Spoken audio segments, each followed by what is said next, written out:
শুভ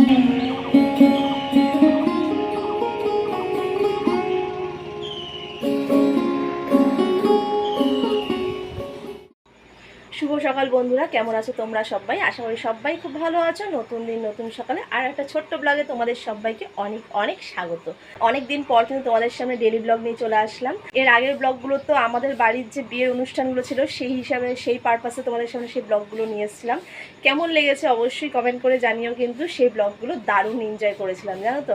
সেই সব কিছু কাটিয়ে উঠে আজকের থেকে আবার তোমাদের সামনে ডেলি ব্লগ শুরু করলাম।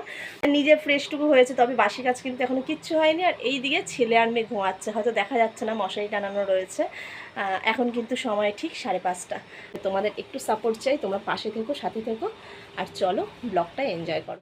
সকালবেলা প্রকৃতির দৃশ্য দেখতে সত্যি খুব ভালো লাগে। মাঝে মধ্যে মনে হয় যাই 2-4 পা হেঁটে আসি, কিন্তু ওই যে আধ ঘন্টা বা 1 ঘন্টা যে নিজের জন্য সময় রাখবো তা আর হয়ে ওঠে না।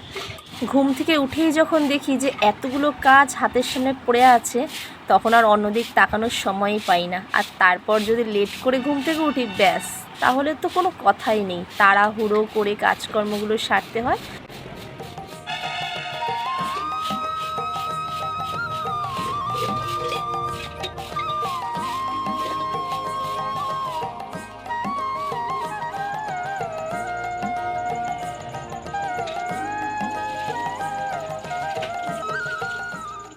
উঠোন ঝাড় দিয়ে বসে পড়লাম কতগুলো বাসন নিয়ে। বাসি উঠোনটা ঝাড় দিয়ে চলে আসলাম। হ্যাঁ, তবে ঘর এখনও ঝাড় দেওয়া হয়নি, ঘরটা একটু পরেই ঝাড় দেবো। বাসি উঠোনটা ঝাড় দিয়ে দৌড়ে জল দিয়ে বাসন মাজার দিকে চলে আসলাম, কেন কি ওই দিকে আবার ছেলের স্কুলের দেরি হয়ে যাবে।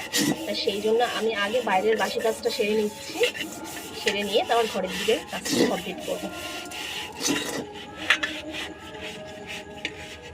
আজ প্রায় অনেকগুলো বাসনই পড়েছে। কটা দিন ধরে রাত্রিবেলা করে ভাত খাওয়া হচ্ছে টানা, রুটি এখন খাওয়াই হচ্ছে না, এতটা গরম পড়েছে আর রুটিটা খাওয়াই হচ্ছে না। রুটি করাও হচ্ছে না, রুটি খাওয়া হচ্ছে না। এই যে এত বড় হাঁড়িতে একেবারে ভাত বসিয়ে দিচ্ছি, তিনবেলা যেহেতু ভাত খাচ্ছি, আর সকালবেলা যা হোক অন্য কিছু মুড়ি, বিস্কুট, ছাতু এইসবই খাওয়া হচ্ছে। আর শুনতে পাচ্ছ কোথাও মনে হচ্ছে কীর্তন হচ্ছে, কীর্তনের গান শুনতে শুনতে বাসন মাজছে। ওয়েদারটা একটু ঠান্ডা ঠান্ডাই আছে, যেহেতু বৃষ্টি হয়েছে কটা দিন ধরে, আর সেই কারণে গরম ভাবটা একটু কম। আর এত সকালে না হলে সূর্য উঠে যায় চারিদিকটা, এই জন্য একটু ভেজা ভেজা, একটু ঠান্ডা ঠান্ডার। যেদিন দুপুরবেলা করে বাসন মাজা হয় না, সেদিন রাতের খাবারের বাসনও জমে যায় আর দুপুরের খাবারের বাসনও জমে যায়, প্রায় অনেকটা বাসন বাসন মাজতে হয়।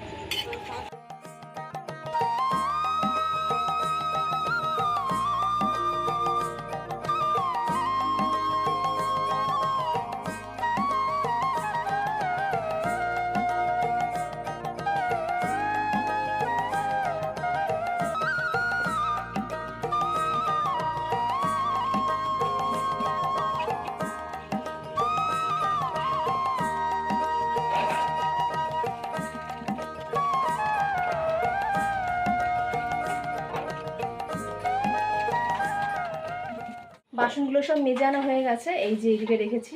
আর রান্নার জল যেটা তুলি আমি প্রতিদিন, সে রান্নার জলে তোলা হয়ে গেছে। এবার বাকি আছে গ্যাস মোছাটা।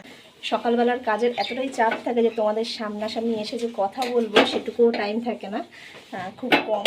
অল্প একটু ইন্ট্রো দিয়েই তোমাদের সামনে থেকে পালিয়ে যাই, গিয়ে কাজ বাজে ব্যস্ত হয়ে যায়। হ্যাঁ, সকালবেলা কিন্তু এরকম তাড়াহুড়োর মধ্যে কাজ করলে কিন্তু বেলার দিকে একটু নিশ্চিন্ত হওয়া যায়। আর তার মধ্যে যেহেতু এখন স্কুলটা খুলেছে, আরোই তাড়াহুড়ো। বেশ কটা দিন ছুটিতে ছিলাম বলতে মানে একটু নিশ্চিন্তে ধীরে সুস্থে কাজ করতে পারতাম, কিন্তু এখন যেমন একদম টাইমের মধ্যে চলতে হয়, মানে এই টাইমের মধ্যে এই কাজটা সারতে হবে, ওই টাইমের মধ্যে ওই কাজটা সারতে হবে, সেটাই হচ্ছে আর কি।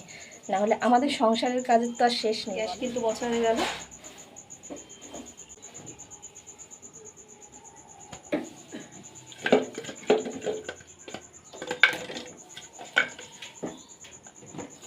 সকালবেলা উঠে যে একটু জল খাবো নিশ্চিন্তে ধীরে সুস্থে, সেটাও টাইম নেই। তা এবার জলটা খাবো, জলটা খেয়ে নিয়ে তারপর বাদবাকি কাজে যাব। আর এখন কটা বাজে দেখতে পাচ্ছ? দেখো ঘড়িতে কিন্তু ঠিক 6:15। তার মধ্যে আমার বাইরের কাজ মোটামুটি সব কমপ্লিট। এবার ঘরের কাজটুকু সারতে হবে, ওইদিকে ছেলেকে রেডি করে স্কুলে নিয়ে যেতে হবে।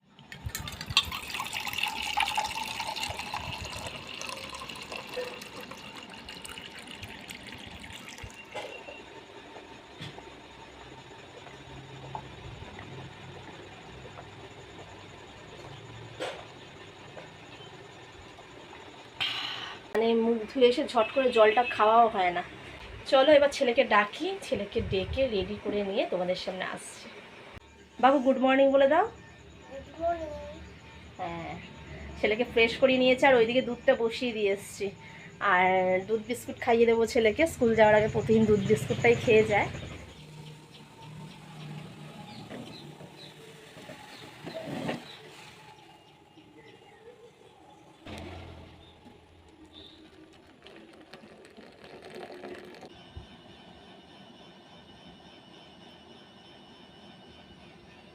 চলো না,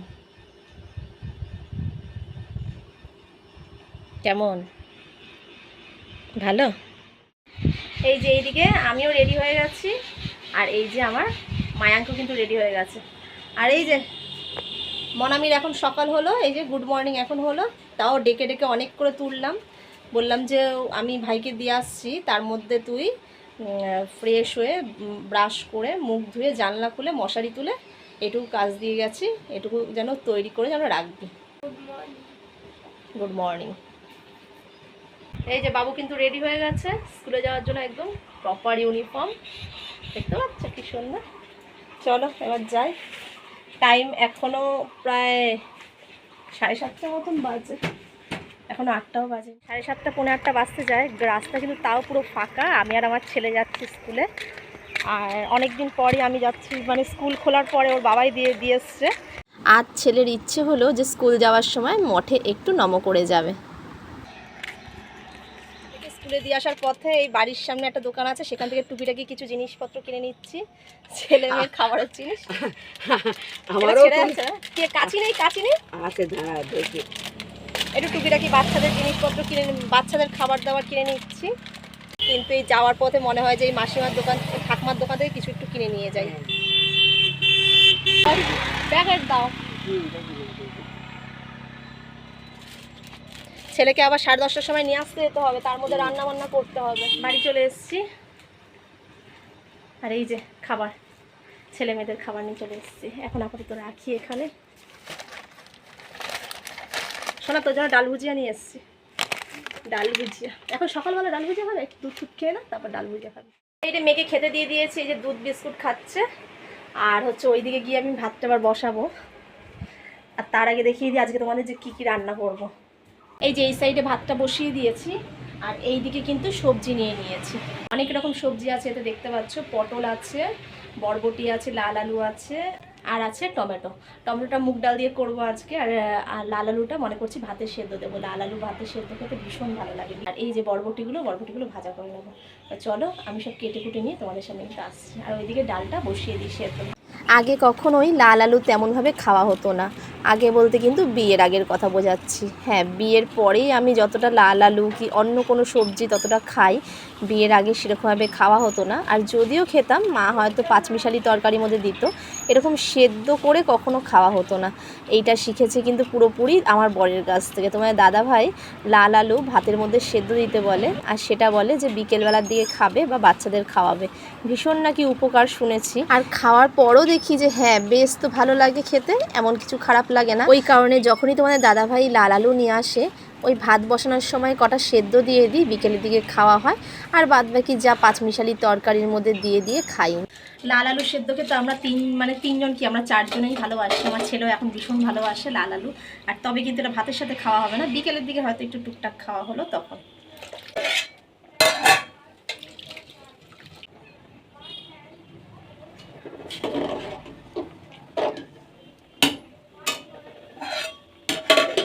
আর এই সাইডে ডালটাও ফুটে এসছে, ডালটা আজকে একটু কড়াইয়েই সেদ্ধ বসালাম। সাইডে কিন্তু আমি বরবটি আলুটা কেটে নিয়েছি ভাজা করবো বলে, আর অল্প একটু কুমড়ো ছিল, কুমড়োটা নষ্ট হয়ে যাচ্ছে বলে মনে করলাম একটু কুমড়োটাও ভাজা করি। কুমড়ো ভাজা খেতে কিন্তু বেশ লাগে, তাই না? মুগ ডালটা আজকে যেহেতু কড়াইয়ে বসিয়েছি, একটু টাইম লাগবে, কারণ কি মুগ ডাল সেদ্ধ হতে একটু টাইম লাগে। আর মুগ ডালটা সেদ্ধ হতে হতে ওইদিকে ভাতটাও কিন্তু মানে উতলে এসছে এটা বলে। তা আজকেই রান্না করব। 2 দিন ধরে প্রচুর মাছ টাছ খাওয়া হয়েছে, তা আজকে আর ইচ্ছা করছে না যে একটু মাছ খাই। এদিকে ছেলেকে আবার আনতে যাওয়ারও সময় হয়ে যাচ্ছে, কীভাবে তাড়াহুড়ো করে যেই সকাল টাইমটা রান্না হয় কেন আরেকটা জিনিস কি বলতো, যদি স্কুল থাকে না তাহলে টাইম টেবিলের মধ্যে খুব চলা যায়। টমেটোর ডাল খেতে ভীষণ ভালো লাগে। আর এই ডালটা কিন্তু শেখা পুরোটাই আমার মায়ের কাছ থেকে। আমার মা টমেটোর ডাল খেতে ভীষণ ভালোবাসে আর টমেটোর ডাল করেও খুব সুন্দর করে। তা আমি মুসুর ডাল দিয়েই করে বেশিরভাগ, কিন্তু আজকে যেহেতু মুগ ডাল আছে তাই মুগ ডাল দিয়ে রান্না করবো।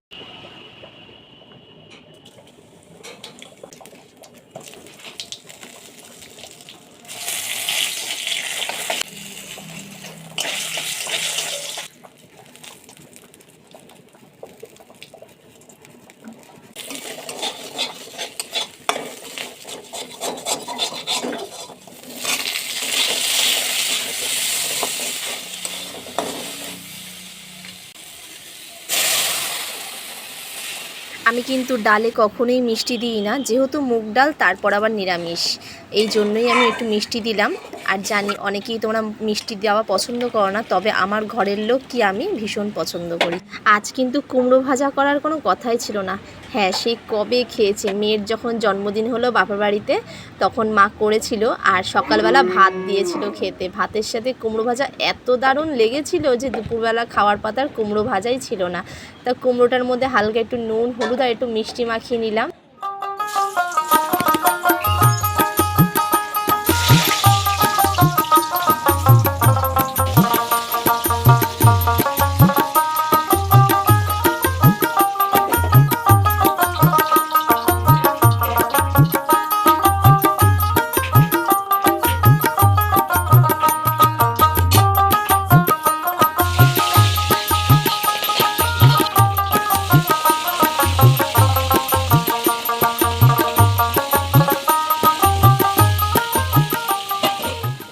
কুমড়োটা ভাজা করে তুলে বড়বড়িটা একেবারে বসিয়ে দিলাম, আর এইদিকে ভাতটা উপর দেওয়া ছিল সেটা তুলে ঢাকনার মধ্যে যেসব ভাতগুলো লেগে থাকে সেগুলো কাচিয়ে নিচ্ছি। জানো তো, বিয়ের আগে সবসময় মাকে বলতাম, মা তুমি এরকমভাবে কি করে করো, তোমার হাতে কি গরম লাগে না?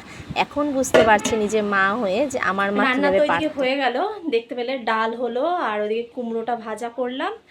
আর অনেক দিন পর না কুমড়ো চাকচাক করে ভাজা যেটা বলে সেটাই করেছি আজকে, সেটা ভাজা করলাম। আর ওদিকে বরবটি আলু ভাজা করলাম। 10টা 6 বাজে, ঠিক 11:15 নাগাদ ছেলে নিয়ে আসতে যাবো ছেলেকে। যাওয়ার সময় ছেলে হচ্ছে মঠের সামনে নমস্কার করে গেল, তারপরে গুরুদেব বেরাচ্ছিল, গুরুদেবকে রাধে রাধে বলল। ছেলে খুব ভালোবাসে জানো তো, প্রতিদিন মঠের সামনে যখনই যাবে তখনই এক কথা যে মা ও মা মঠ ঠাকুরকে বলো আমরা যেন ভালো থাকি, ঠাকুরকে বলো আমরা যেন ভালো থাকি। দেখে যে মা বলে, এই জন্যই আবার প্রতিদিন বলে। তা আজকে বললাম যে তুমি যখন যাচ্ছ তাহলে একটু ঠাকুরকে নম করো। নম করলো ঠিক। বরবটি আলু ভাজাটা ওইদিকে নামিয়ে নিয়েছি, লাস্টে একটু মিষ্টি দিয়েছি তোমরা দেখতে পেলে। আর এই দিকে আমি ড্রেস পরে নিয়েছি ছেলেকে আনার জন্য। 11টা বাজতে 15 মিনিট বাকি। তা এর মধ্যে আমি যাব, বেশিক্ষণ টাইম লাগে না স্কুল যেতে, 5 থেকে 6 মিনিট মতন লাগে। আমি তো চোট পায়ে যাই আর চোট পায়ে আসি, সবাই তাই বলে। ছেলেকে নিতে যাচ্ছি স্কুলে, ছেলেকে নিয়ে তারপর তোমাদের সামনে আস। এই যে চলে এসেছি আমরা বাড়িতে। বাবু ভীষণ টায়ার্ড, বাবা দেখো ঘেমে দেখো জল। এখন বেশিক্ষণ কথা বলবো না, এখন ছেলেকে আগে ড্রেস খুলে ওকে আগে ফ্রেশ করি, তারপর দেখো কি হয়। স্কুলে ছেলেকে আনতে গিয়ে দেখছি যে সবাই একদিকে আর আমার ছেলেকে ক্যারাটে আঙ্কেল জড়িয়ে ধরে বসে গল্প করছে, ফটো তুলছে, এই আর কি। এই যে ছেলে স্কুল থেকে আসলে ছেলেকে প্রতিদিন একটু শরবত করে দিতে হয়। ললিপপ দেবো, আগে শরবত খেতে হবে তারপর ললিপপ খেতে হবে। এই শরবত প্রতিদিন করে দিয়ে অল্প একটু নুন একটু মিষ্টি আর একটুখানি এর মধ্যে ফুটি দেওয়া। এই ফ্লেভারটা মানে ফুটির ফ্লেভারটা পেলে ছেলে ভালোবাসে, আর ছেলেকে মেয়েকে দুজনকেই দিই। যা গরমটা পড়েছে, এই গরমে একটুখানি বাইরে থেকে আসার পর একটু শরবত কিন্তু খাওয়াই যায়, আর খাওয়াটা ভীষণ ভালো। আর তারপর হচ্ছে ছেলে তো স্কুলে একটা ফোঁটা জল খায় না, যেরকম জল দিয়ে পাঠাই স্কুলে সেরকমই জল আবার রিটার্ন নিয়ে আসে। কি খেয়েছো টিফিনে? কি ছিল? আমার আঙুর খেয়েছো? দুটোই খেয়েছো? নাও খাও।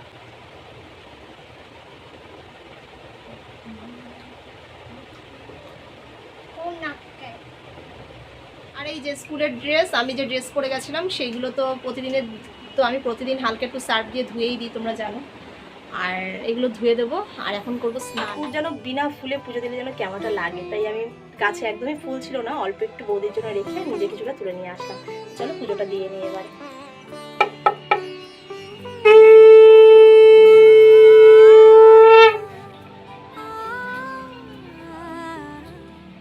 স্নান করে ছেলে মেয়েকে স্নান করিয়ে আস্তে আস্তে ফট করে কারেন্টটা চলে গেল। আর প্রচণ্ড না বাইরে হাওয়া দিচ্ছে জানো তো। এইদিকে তো জামা প্যান্ট কেচে রেখেছি। যে দেখো অবশেষে আজকে বৃষ্টির দেখা পাওয়া গেল।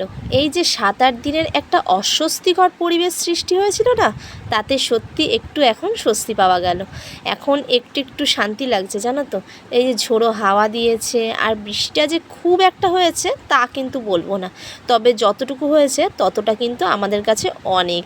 আর গাছগুলো দেখো কেমন হেলে দুলে এদিক ওদিক করে হাওয়া দিচ্ছে, পরিবেশ আমাদের জন্য কত কিছুই না করে।